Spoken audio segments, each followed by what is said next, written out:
నమస్తే. నేను మీ కుప్ప పద్మిని. ఇన్నాళ్ళు మీ సపోర్ట్‌ని నాకందిస్తూ, మీ ప్రేమని నాకందిస్తున్న ప్రతి ఒక్కరికి కృతజ్ఞతలు. ఇప్పుడు చూడబోతున్న ఈ వీడియో కూడా ఖచ్చితంగా మీకు ఉపయోగపడుతుంది. లైక్, షేర్ అండ్ సబ్స్క్రైబ్ చేసి మీ ఇష్టాన్ని అలాగే మీ సపోర్ట్‌ని నాకందించండి. అలాగే ఈ వీడియో పట్ల మీ అభిప్రాయాన్ని కామెంట్ సెక్షన్‌లో కామెంట్ చేసి నాకు తెలియజేయండి. నమస్తే. నమస్కారం. రేపటి విశిష్టతని ఇప్పుడు చూద్దాం. రేపు 11వ తారీఖు ఫిబ్రవరి నెల 2025వ సంవత్సరం మంగళవారం. శ్రీ క్రోధినామ సంవత్సరం ఉత్తరాయణం శిశిర ఋతువు ధనిష్ట కార్తె. రేపు మాఘమాస శుక్లపక్ష చతుర్దశి తిథి సాయంత్రం 6:55 వరకు, తదుపరి పూర్ణిమా తిథి. పుష్యమి నక్షత్రం సాయంత్రం 6:34 వరకు, తదుపరి ఆశ్లేష నక్షత్రం. ఆయుష్మాన్ యోగం ఉదయం 9:06 వరకు, తదుపరి సౌభాగ్య యోగం. గరజకరణం ఉదయం 6:52 వరకు, వణిజకరణం సాయంత్రం 6:55 వరకు, తదుపరి భద్ర అంటే విష్టికరణం ఉంటాయి. సూర్యుడు మకర రాశిలో ధనిష్ట నక్షత్రంలో సంచరిస్తున్నాడు. చంద్రుడు కర్కాటక రాశిలో సంచరిస్తాడు. నక్షత్ర వర్జ్యం లేదు. అమృతకాలం మధ్యాహ్నం 12:01 నుండి 1:39 వరకు.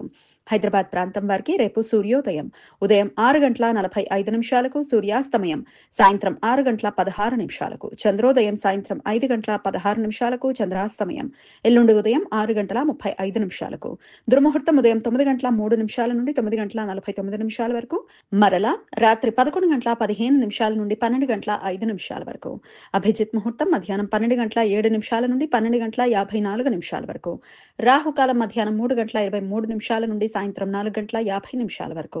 గుళిక కాలం మధ్యాహ్నం 12:31 నుండి 1:57 వరకు. యమగండం ఉదయం 9:38 నుండి 11:04 వరకు. రేపు తైపూసం. తమిళంలో మకర మాసాన్ని తైమాసం అని, పుష్యమి నక్షత్రంను పూసమని పిలుస్తారు. మకర మాసంలో వచ్చే పుష్యమి నక్షత్రం రోజున సూరపద అనే రాక్షసుణ్ణి సంహరించడానికి పార్వతీదేవి సుబ్రహ్మణ్య స్వామికి వేలనే ఆయుధాన్ని బహూకరించిన రోజు అని భక్తుల విశ్వాసం. రేపు ప్రపంచ వ్యాప్తంగా తమిళులు పండుగ జరుపుకుంటారు. రేపు భద్రకరణం సాయంత్రం 6:55 నుండి ఎల్లుండి ఉదయం 7:05 వరకు ఉంటుంది. ఈ సమయంలో శుభకార్యాలు చేయడానికి, కొత్త పనులు ప్రారంభించడానికి అనుకూలం కాదు. పురాణాల కథనం ప్రకారం భద్రాదేవి యమధర్మరాజు కుమార్తె, శని భగవానుడి చెల్లెలు.